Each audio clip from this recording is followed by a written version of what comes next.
مفتی طارق مسعود special. فقہ حنفی میں صرف مچھلی کھا سکتے ہیں، مچھلی کے علاوہ کچھ بھی نہیں کھا سکتے، نہ جھینگا، نہ کیکڑا، نہ کچھ اور اس کے دلائل بھی بڑے مضبوط ہیں۔ تو باقی امام شافعی کی رائے میں جائز ہے کھانا، تو ایک فقہ کو فالو کریں، پھر ساری پابندیاں اسی کی۔ جھینگا کھانے کے لیے شافعی بن جاتے ہیں، کیکڑا کھانے کے لیے امام شافعی بنا ہوا ہے، اور جب خون نکلتا ہے باڈی سے یا کسی بچی کو ہاتھ لگایا تو کہتے ہیں امام شافعی کے خون نکلا باڈی سے تو اب کہتے ہیں امام شافعی کے ہاں وضو نہیں ٹوٹتا۔ ایسا ہی ہے نا، امام شافعی کے یہاں بلڈ نکلنے سے وضو نہیں ٹوٹتا، تو کبھی شافعی بنتا ہے کبھی حنفی بنتا ہے، یہ ٹھیک نہیں ہے۔ ایک فقہ کو فالو کرو۔ تو یہاں بر صغیر میں 99% لوگ اہل سنت میں فقہ حنفی کو فالو کرتے ہیں، بلکہ اس سے بھی زیادہ، باقیوں کا ریشو تو 1% سے بھی کم ہے۔ تو ایسے میں آپ جب ایک فقہ کو فالو کر رہے ہو تو پھر پوری پابندیاں اس کی لو۔ ایک صاحب کہنے لگے سعودی عرب کے علماء جو ہے وہ کہتے ہیں کہ مچھلی کے علاوہ بھی سب چیزیں حلال ہیں، وہ یہ بھی کھا لیتے ہیں گو۔ تو میں نے کہا بھائی پھر سعودی عرب کے علماء تو یہ بھی کہتے ہیں کہ ایک نماز چھوڑنے سے انسان کافر ہو جاتا ہے، نکاح بھی ٹوٹ جاتا ہے، شیخ بن باز کا تو یہ فتویٰ ہے۔ تو کہنے لگے یار یہ تو میں نہیں مانتا۔ اب میں نے کہا پھر یہ کیکڑا کھانے کے لیے آپ سعودیہ کے فتوے کو مان رہے ہو؟ نماز جب چھوٹتی ہے، نکاح بھی گیا آپ کا، سارا دن بیٹھ کے نکاح کی تجدید ہی کرتا رہے گا، اتنا مہر کہاں سے لائے گا؟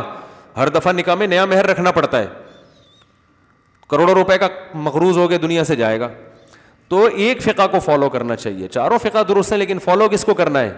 ایک۔ تو فقہ حنفی کو جب فالو کر رہے ہیں آپ تو پھر میرے بھائی امام حنیفہ کے دلائل اس میں بڑے مضبوط ہیں، کیونکہ حدیث میں آتا ہے احلت لنا میتتان السمک والجراد، دو مردار ہمارے لیے حلال ہیں، ایک مچھلی اور ایک ٹڈی۔ اور سمندر کی ہر چیز کو اگر حلال قرار دیا جائے تو سمندر سے تو ایسا ایسا گند نکلتا ہے کہ آپ کی سوچ سے بھی بالا تر ہوگا وہ۔ تو اس لیے صرف مچھلی کی تو 20 قسمیں ہیں، مانگڑا مچھی ہے، گھسر مچھی ہے، مشکا ہے، اور کیا ہے، کند ہے، اور کیا ہے۔ کراچی میں یہ ورائٹیز ملیں گی، یہ بھی آپ کو کراچی سے باہر نہیں ملے گی۔ میں نے وہ بھی کھائی ہے، سوات کی جو مشہور مچھی ہے، کیا نام ہے اس کا، ٹراؤٹ، مزہ نہیں ہے وہ جس نے کراچی میں مچھیاں کھائی ہوئی ہیں اس کو نہیں آئے گا وہ مزہ۔ آپ کہہ سکتے ہیں وہ فارم کی ہوگی، فارم کی نہیں، سچی مچھی کی، بالکل شکار والی مچھی بھی کھائی ہے وہاں پہ، مزہ نہیں ہے۔ کراچی میں مچھلیوں کی ورائٹیز، ٹھیک ہے، پنجاب کے اپنے فضائل ہیں، ہمارا مقصد کوئی یہ نہیں کہ پنجاب میں بہت اچھا ٹماٹر پیدا ہوتا ہے، کینو مالٹے پنجاب سے ہی آتے ہیں، بہت ساری چیزیں پنجاب میں، گندم ہے، بہت ساری چیزیں، لیکن کچھ چیزیں کراچی کی ہیں۔ وہ مچھلی بھی کہاں ملتی ہے؟ اتنے بڑے بڑے سمندر سے آپ دیکھو پیس نکلتے ہیں، اور ذائقہ دیکھو کیسا ہے، ٹائٹ خاندانی۔ جب آدمی مچھلی خریدنے جاتا ہے سمجھ میں نہیں آتا کون سی خریدے، اتنی 20 قسم کی، ہر مچھلی کا ٹیسٹ الگ، ہر ایک کے فضائل الگ۔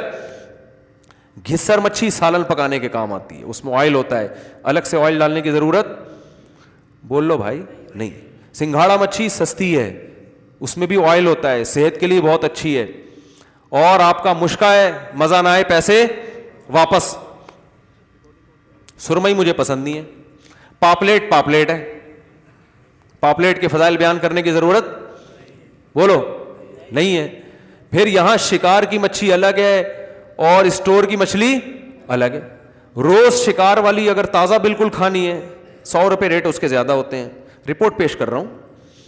تو وہ آپ نے کیا کیا کہ شکار کی مچھی کھا لو آپ، وہ بھی آپ کو فشری میں ملے گی۔ فشری جاؤ تو آدمی پاگل ہو جاتا ہے وہاں جا کے، اتنا مال یار، سمندر ایسے نکال رہا ہے، رزق اللہ کی قدرت نظر آتی ہے۔ میں تو فشری جا کے کہتا ہوں فیملی پلاننگ والوں کو بلاؤ، یہ منظر دکھاؤ۔ مجھے کہتے ہیں نا رزق کی کمی ہو رہی ہے، بچے پیدا ہو رہے ہیں، کہاں سے کھائیں گے؟ اللہ بتا رہا ہے صرف ایک سمندر ہی تمہیں اتنا کھلا سکتا ہے، باقی تو باقی ہے، اور ذرائع تو بہت ہیں۔ فشری میں جاؤ اور لانچیں صبح فجر سے پہلے جاؤ، کبھی لانچیں آ کے لگتی ہیں، ایسا مال نکلتا ہے یار، ایسا لگتا ہے سمندر پھینک رہا ہے، کہہ رہے کھا لو بس، آ کے کھاؤ، رو نہیں، ٹھیک ہے نا، ٹینشن نہ لو، یہ غربت یہ بکواس چھوڑ دو۔ سمندر بزبان حال بتاتا ہے، آ جاؤ لے جاؤ، یہ سرمئی کی لاٹ نکل رہی ہے، یہ پاپلیٹ کی لاٹ کی لاٹ کیسے لگی ہوئی ہوتی ہے وہاں پہ، ایسا مزہ آتا ہے۔ میں تو ویسے ہی بھی جاتا ہوں فشری، بتا کے نہیں جاتا کہ سب لوگ پہنچ جاتے ہیں، پھر تو ویسے ہی جاؤ، اتنا مزہ آتا ہے یار، اللہ کی طرف سے کیسا انتظام ہے۔ سمندر نے کبھی نو نہیں کیا، نہ نہیں کیا، جب آپ نے اس سے رزق مانگا ہے کبھی اس نے نہیں کہا کہ میرے پاس رزق ختم ہو گیا ہے، نہ نہ نہ نہ نہ۔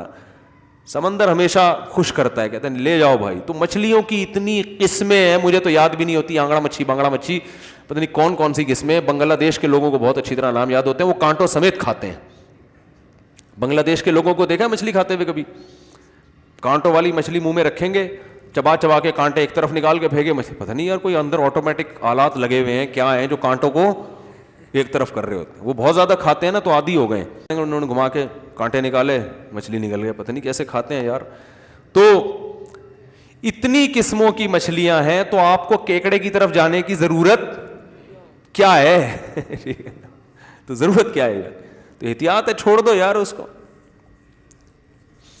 البتہ بزنس جائز ہے, کیونکہ فقہ شافعی میں, فقہ حنبلی میں جائز ہے کیکڑا کھانا بھی. تو ایک چیز بزنس اس پروڈکٹ کا حرام ہوتا ہے جو پورے تمام ائمہ کے نزدیک ناجائز ہوتی ہے.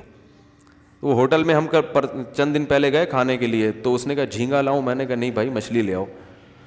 کہہ رہے جھینگا کیوں نہیں کھاتے؟ میں نے کہا اس کو جائز نہیں سمجھتا میں. تو ایک دم وہ کہنے لگے یار پھر تو ہمارا کاروبار حرام ہو گیا. تو میں نے کہا کھلاؤ, جو کھا رہا ہے اس کو کھلا دو, خود نہیں کھاؤ.